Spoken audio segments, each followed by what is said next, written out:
I've instructed the police that they should have a blueprint of all the schools within their jurisdiction, like Station 1, Station 2, and Station 3.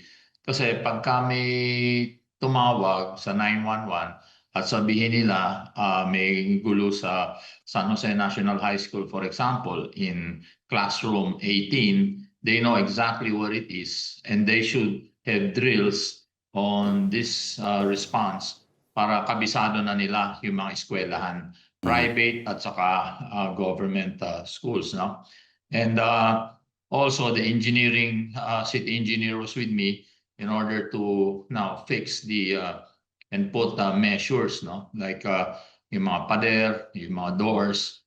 And of course, we are also planning to refurbish and maybe paint the entire school so that naman pagbalik sa eskwelahan ng mga bata medyo makita nila na may malaking pagbabago sa eskwelahan para hindi naman sila they will not remember or rather feel traumatized again. It might trigger kasi some depression sa kanila. So these are also measures that we're doing, and we're also installing a system there, not only with CCTV, but just like what they put in the banks, that there will be an emergency button there that's connected to the police station. So somebody can press the panic button, immediately the police will respond. Kasi minsan walang cell site or hindi nakakatawag sa cellphone.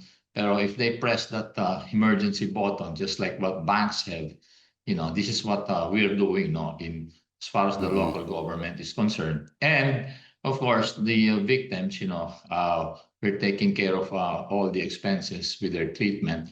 As far as their burial also is concerned, kami na rin ang sumasagot dyan. But tuloy-tuloy yung briefing namin sa mga teachers. Is the government, Mayor, able to cover 100% of the expenses? Yes.